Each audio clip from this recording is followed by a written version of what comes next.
membahas tentang teori graf. Sebelum saya menjelaskan tentang teori graf lebih dalam, saya akan menjelaskan tentang asal-muasal dari teori graf. Awal mulanya pada abad ke-17 di suatu daerah di Jerman bagian utara, yaitu Königsberg, warganya gemar berjalan di tepi sungai. Di sini tampak sungai dengan 7 buah jembatan ya. Jembatan ini ditandai dengan warna hijau, yang dimana hingga akhirnya beberapa dari mereka memikirkan apakah mungkin untuk berjalan di Königsberg dan melalui setiap jembatan hanya satu kali. Hal inilah yang kemudian disebut dengan Königsberg Bridge Problem atau teka-teki jembatan Königsberg yang tidak dapat diselesaikan untuk waktu yang cukup lama dan menjadi terkenal di seluruh negeri.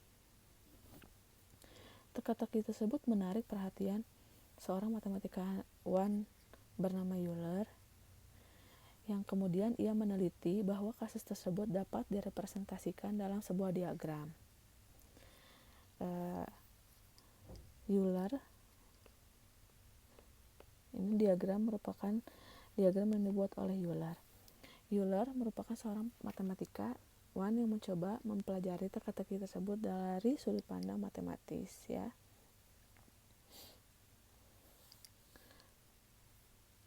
Nah, sebelum kita memecahkan permasalahan yang ada mengenai teka-teki jembatan Königsberg, saya akan menjelaskan terlebih dahulu konsep dari teori graf. Teori graf itu sendiri merupakan studi tentang grafik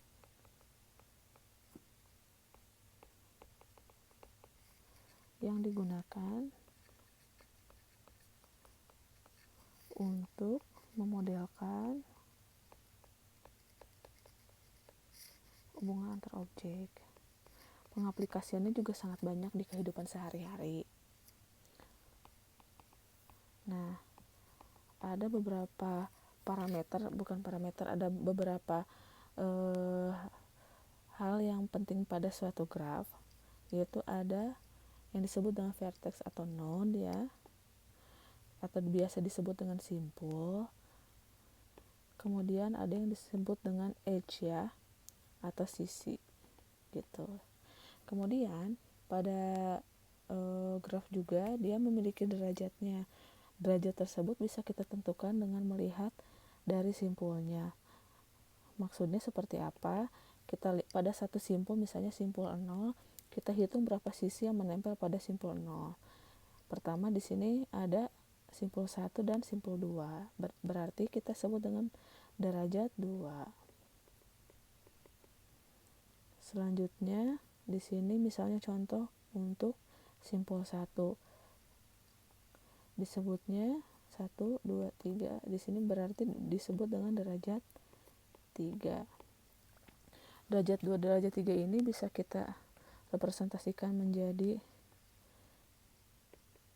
derajat ganjil atau genap ya. Genap, ganjil. Nah, selanjutnya Euler menyederhanakan jembatan Königsberg ini kan tadi menjadi diagram yang nantinya dia akan representasikan menjadi sebuah graf. Dari gambar tersebut simpul direpresentasikan menjadi sebuah daratan, sedangkan jembatan-jembatannya itu merupakan sisinya ya. Nanti dari graf ini dia akan terlihat apakah jalannya bisa dilalui hanya sekali saja atau tidak. Selanjutnya ada istilah traversable ya.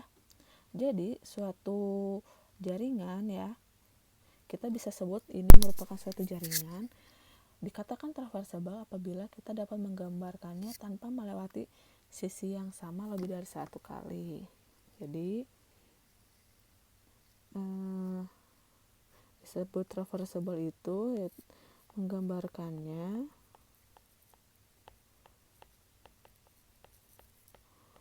tanpa melewati sisi yang sama lebih dari satu kali.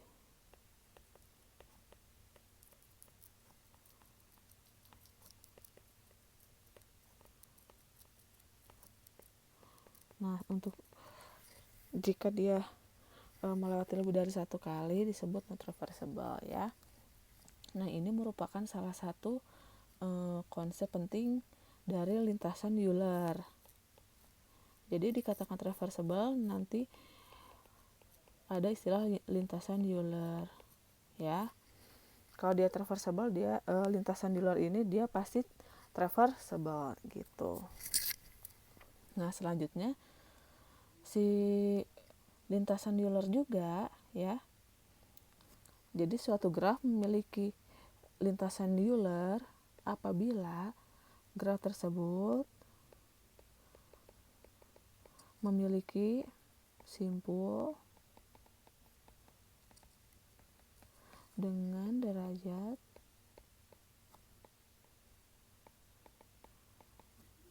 ganjil kurang dari 3. Nah, untuk bangunan pertama ini bisa kita gambarkan ya. Dia hanya satu kali jalan 1, 2, 3, 4, 5, 6, 7. Selain itu lintasan Euler juga dia harus berupa graf tertutup.